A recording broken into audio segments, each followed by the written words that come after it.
Hi, Easy here. Welcome to my updated video for the Castle Channeling Blade Vortex Cyclone and some of my thoughts on the Legion mechanics and Legion changes that they made to the game.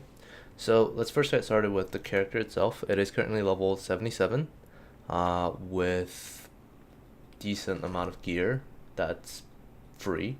You might notice I have a carcass jack and some uniques as well as a six link, but don't be deceived. This six link is a tabula rasa, so to say. It doesn't have any stats for me that's useful. I just managed to snag one for like 5 chaos, so yeah, I got pretty lucky. But I would have similar results with a 5 link and an actual weapon. So don't be too intimidated by the fact that I have a 6 link. Let me do a quick tier 1. I haven't got too far in my Atlas progression, but this should give you a pretty decent idea of how this build plays. And I think that's like the real big highlight of this. This plays super well. I'm actually very surprised of how well it plays. Oh, that's a map. So the main focus is, channeling to get my Blade Vortex stacks up and then just literally rolling through the rest of the map. And you might notice that I am lagging like crazy because it's the servers, but yeah, it's really straightforward. Do excuse my MTX, it's a little bit obnoxious, but I have no shame. But yeah, there's a lot of skills and changes that they made to the game that I really feel like impact how the game feels now. There's a lot more emphasis on player skill. So me, coming from the fact that I haven't played Path of Exile for a while, almost 2 months, and running into all of these... What? Oh, that's from my incubator. Okay, I was like... Anyways. Oh, we got pretty lucky. Anyways.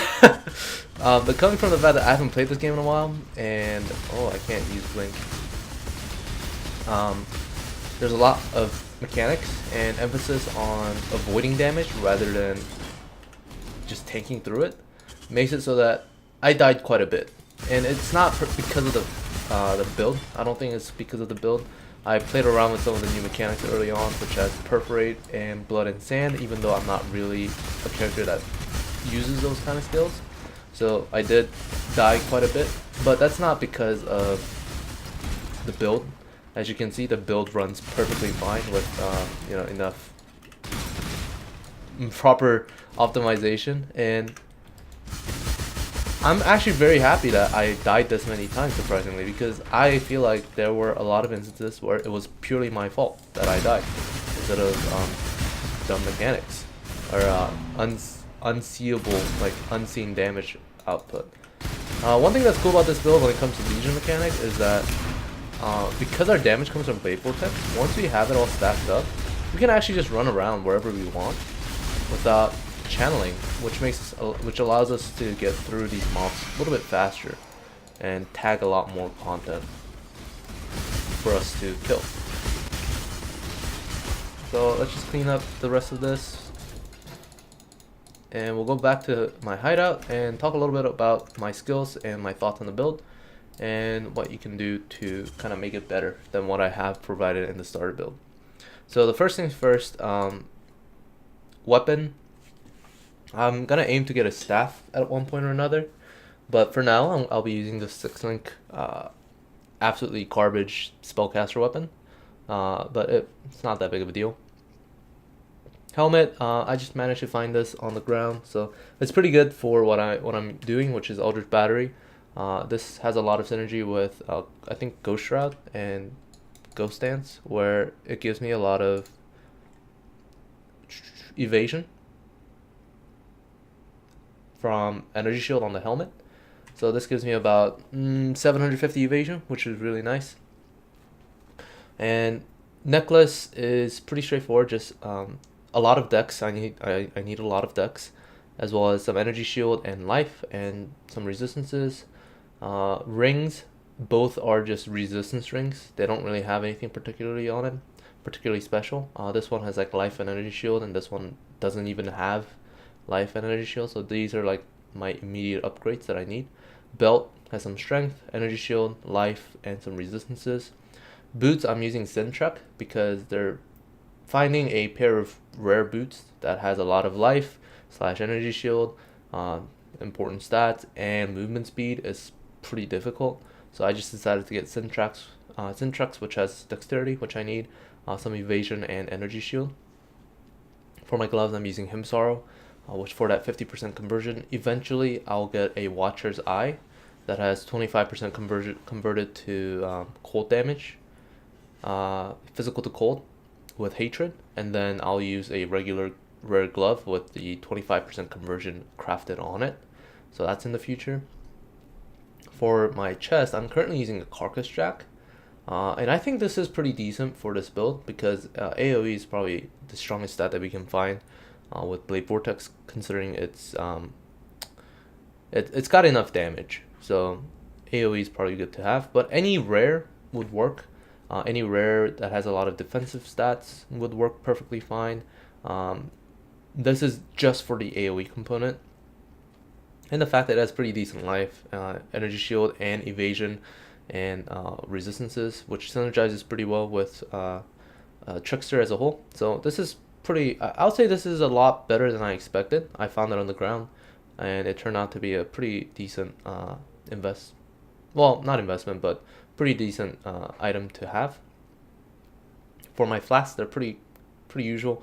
I am looking to find a source of onslaught so I can get rid of a silver flask and use something like a series promise in the future.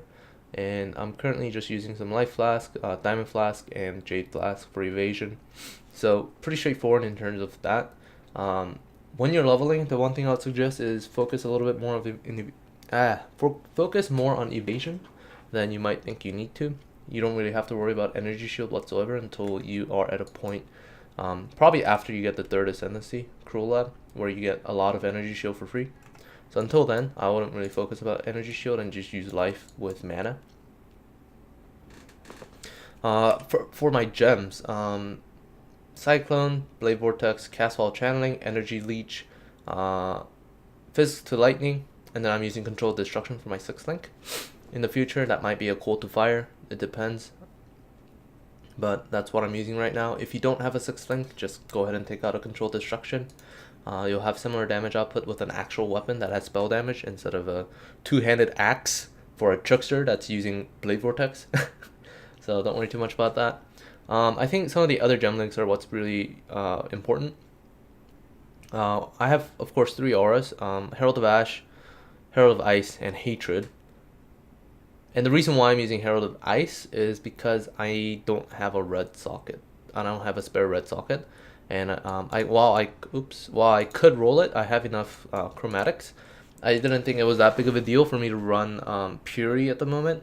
I have Purity leveling up on the side round on my other socket. Because I'm not using enough of the conversion and added damage from physical to take advantage of Purity as a whole. It does more damage, but I don't really need to invest chromes into temporary gear to get that in. It's not that important. The one thing that I really like is my cast 1 damage taken with Cold Snap. This allows me to slow down enemies when I need it the most, as well as I might even consider putting cast 1 damage taken with something like Steel Skin. I know it's something that you should use as an active mitigation rather than reactive, but like I should be using this proactively instead of reactively, but I'm lazy, so it might be good for me to just tack it on with another cast while damage taken. I don't know what I want to do in the future, but these new guard skills are extremely strong. Everyone should be utilizing them, just like everyone was utilizing cast 1 damage taken Immortal Call in the past.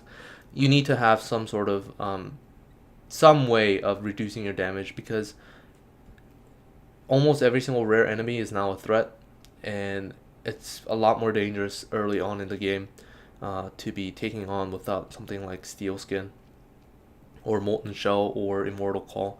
So make sure you guys keep an eye out for that. Flame Dash, all of the other blink skills are it's actually insane how good this is.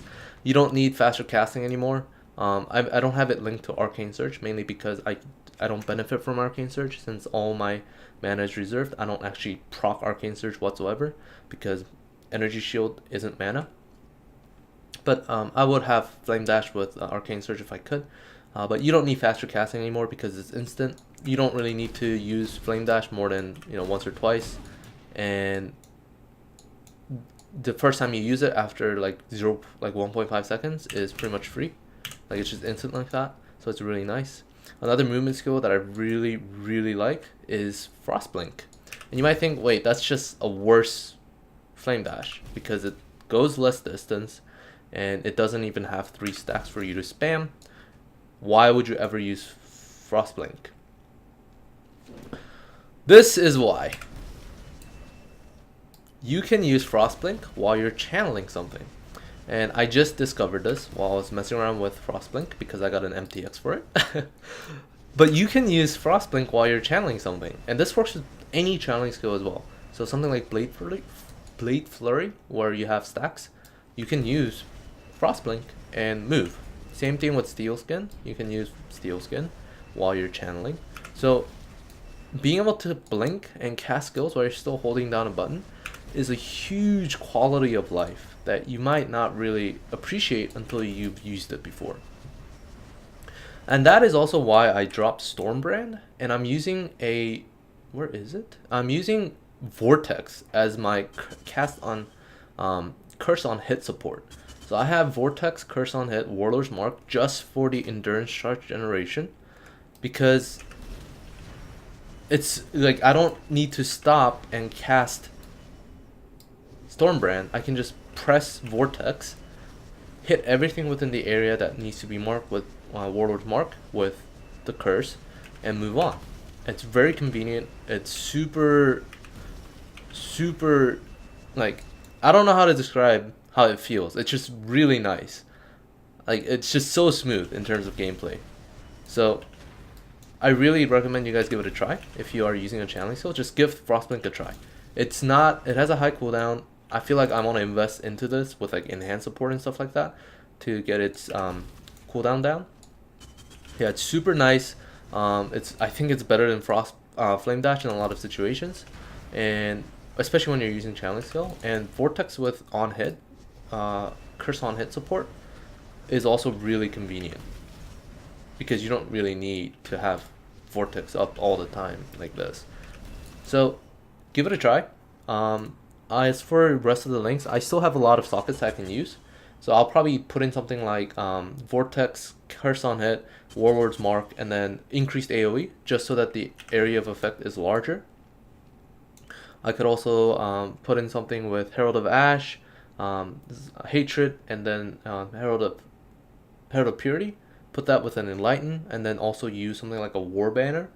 That's also something I can look towards too. I can also have Leap with Fortify. I think that would be really good. Additional physical mitigation is nothing to laugh at. So there's a lot of things I can do to optimize my gem setup. I just don't have the sockets at the moment or the colors to be able to do that. But yeah, there's a lot of things that I can do to improve this character. There's a lot of gear choices that I can make.